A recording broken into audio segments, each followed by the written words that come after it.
बिस्मिल्लाहिर्रहमानिर्रहीम अस्सलाम वालेकुम। मैं आदिल तनवीर आपसे मुखातिब हूँ। चंद दिन पहले हमने एक वीडियो बनाई थी सऊदी हुकूमत की जानिब से जुर्मानों में 50% मुआफ़ी के बारे में। उसमें एक गलती भी हुई जो बड़ी गलती थी और उसको भी दुरुस्त कर देते हैं और उसकी कुछ मज़ीद सवाल और जवाब हैं कि लोगों का जुर्माना मुआफ़ क्यों नहीं हो रहा। लोग बड़े कमेंट कर रहे हैं, तो आपको बताएंगे कि दो वजूहात ऐसी हैं जिनकी बिना पे आपके जुर्माने अपडेट नहीं हुए या आपके जुर्मानों में माफ़ी नहीं की गई। तो पूरी डिटेल हम जिक्र करेंगे। सबसे पहले तो अपनी गलती को दुरुस्त कर दें। हमने जो पहली वीडियो बनाई थी तो उसमें ये कह दिया था कि 18 तारीख आखिरी तारीख है, तब तक आप जुर्माने अदा कर लो। हालांकि इसी टॉपिक पे हमने जो पहली वीडियो बनाई थी वो 1 या 2 हफ्ते पहले, तो उसके अंदर पूरी डिटेल करेक्शन के साथ दी थी। लेकिन 1-2 रोज़ पहले तबीयत बहुत ख़राब थी, खांसी बहुत ज़्यादा थी, अभी भी है, तो मैं ख़बर को सही तरह से पढ़ नहीं सका और बोलते हुए भी मुझे नहीं पता था कि मैं क्या बोले जा रहा हूँ। तो खैर मैं कोई जस्टिफिकेशन नहीं दे रहा कि मैंने गलती की है और वो दुरुस्त है। मैं सिर्फ अपनी कमज़ोरी और बीमारी ज़ाहिर कर रहा हूँ कि मैं उस वक्त समझ लीजिए माजूर था। खैर इंसान है, गलती होती रहती है, तो उसकी क्लैरिफिकेशन आप लोगों ने कमेंट में भी कर दी थी, आपका बहुत शुक्रिया। अब चलते हैं आगे और इसकी करेक्शन ये है कि 18 तारीख तक जितने भी जुर्माने होंगे इससे पहले तक, तो उनमें गवर्नमेंट ने कहा है कि 50% रियायत दी जाएगी और ये अगले 6 महीनों तक गालबन चलेगा और ये तकरीबन 18 अक्टूबर तक ये मोहलत होगी और इसी दौरान ये जुर्माने अदा किए जाएंगे। लेकिन जो 18 अप्रैल के बाद जुर्माने होंगे उनमें भी बताया गया है कि 25% रियायत उनके अंदर भी होगी। तो ये तो इस खबर के जुर्माने, उसकी हद और उसकी रियायत के मुतालिक बात थी। अब बात करें कि आखिर लोगों के जुर्माने अपडेट क्यों नहीं हुए। बहुत सारे कह रहे हैं कि हमें जुर्माने आधे माफ़ हो गए, हमने आधे जुर्माने पे कर दिए हैं। कई लोग सामने आए कहते शुक्र खुदा का कि जुर्माना आधा हो गया और अब मैं दोबारा से गलती नहीं करूँगा। तो इसके बाद अब कुछ चीज़ें ऐसी हैं जो गलती करने पे माफ़ी के दायरे में नहीं आई, उनके ऊपर 50% की रियायत नहीं लगी। अब उसमें से बहुत सारे तो हमने पहले ही जिक्र कर दिए थे अपनी पहली वीडियो में कि वो जो तेज़ रफ्तारी से, क्रेज़ी स्पीड के साथ, मोहलिक अंदाज से, ख़तरनाक तरीके से गाड़ी चलाते हैं उनके जुर्माने माफ़ नहीं होंगे। जो कोई ख़तरनाक एक्सीडेंट करके किसी को मार देते हैं उनके जुर्माने उस जुर्म में जो हों वो माफ़ नहीं होंगे। कोई नशे की हालत में गाड़ी चला रहा है, मंशियात फ़रोश है, उनके जुर्माने माफ़ नहीं होंगे। अब इसमें जुर्माने अभी तक अपडेट ना होने की वजह 2 है।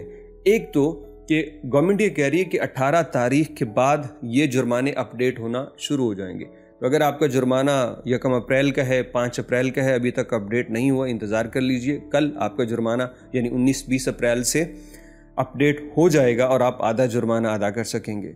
और अगर दूसरी बात यह है कि इसके बाद गवर्नमेंट ने अभी जो रिसेंटली 1 रोज़ पहले अपना बयान दिया उसके अंदर उन्होंने बताया कि ऐसे इलाके शराइत दोबारा से अपडेट हुई हैं किन लोगों के जुर्माने 50% माफ़ नहीं हो रहे।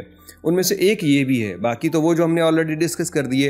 एक ये बताया गया है कि जहां हद रफ्तार पे अमल करना बड़ा सख्ती से ज़रूरी था और वहां पे लिमिटेड रफ्तार से आपने 30 या 50 किलोमीटर के दरमियान ज़्यादा गाड़ी चलाई, यानी इसको आसान कर देता हूँ कि अगर कहीं पे गाड़ी की स्पीड थी 50, शहरों के अंदर अमूमन ऐसी जगहों पे होता है, और किसी ने वहाँ पे 50 की बजाय 80, 81 या उससे ऊपर गाड़ी चलाई, तो इसको जो जुर्माना हुआ इस पे मुआफ़ी नहीं है। यानी कि है ये भी ओवर स्पीड। किसी को अगर हाईवे पे जाते हुए जुर्माना हुआ है और उसने वो जुर्माना अब देखता है तो 50% की रियायत है, लेकिन वो शख्स जिसको कुछ जगह ऐसी होती हैं जहाँ पे बड़ा सख्ती से लिमिट कंट्रोल का हुक्म होता है कि आपने रफ्तार ज़्यादा नहीं करनी, और वहाँ पे मुकर्रा हद रफ्तार से भी आपकी रफ्तार 30% यानी 30 ज़्यादा हो गई, 30 किलोमीटर फ़ी घंटा, तो तब जाके आपको जो जुर्माना हुआ है वो माफ़ी नहीं होगी उसमें, क्योंकि ये भी संगीन जुर्म में आता है। आम तौर पे रफ्तार की पाबंदी सख्ती से जब हुक्म दिया जाता है उन इलाकों में जहाँ इंसानी अमवात का बड़ा डर होता है, हादसात का डर होता है, और वहाँ पे अगर कोई मुकर्रर लिमिट से भी 30 किलोमीटर फ़ी घंटा ज़्यादा पे जाके वायलेशन करता है तो फिर उस बंदे का जुर्माना माफ़ नहीं होने वाला। यही वजह है। आप ज़रा नोट कीजिए आपको जुर्माना कहाँ पे हुआ है, किस वजह से हुआ है। तो फिर अगर ऐसी सूरत हाल है तो जुर्माना 50% आपको माफ़ नहीं होगा। और अगर किसी की नंबर प्लेट डैमेज थी, जुर्माना हुआ, तो इस पे गवर्नमेंट कह रही है कि हाँ अगर नंबर प्लेट जो है वो गलती से डैमेज हुई होगी तो इस पे उनको माफ़ी है जुर्माने के अंदर 50%। लेकिन अगर किसी ने जानबूझ के छुपा रखी थी, जानबूझ के टेप्स लगा के कुछ ऐसा वैसा किया, तो उसको भी मुआफ़ी नहीं होगी। तो ये थी सऊदी अरब से लेटेस्ट अपडेट। इस जुर्माने के नए कानून के मुतालिक अपडेट हो जाएंगे जुर्माने 1-2 रोज़ के अंदर, वेट कर लीजिए। और फिर भी अगर आपकी जो गलती थी वो मामूली नौइयत की थी, यानी कोई संगीन जुर्म नहीं था, तो आप इसको इंतज़ार करते हुए 6 महीने का टाइम है, आप चाहें तो वजारत से उसके ट्विटर अकाउंट पे, यानी जो सऊदी मरूर है उसके ट्विटर अकाउंट पे राब्ता करके उनसे भी पूछ सकते हैं। हो सकता है कि आपको कोई नया तरीका मिल जाए, या फिर अगर सऊदी मरूर की जानिब से इस पे कोई अपील का ऑप्शन आया तो वो भी आपसे एक नई वीडियो की सूरत शेयर कर देंगे कि ऐसा करके आप अपने जुर्माने को कम कर सकते हैं।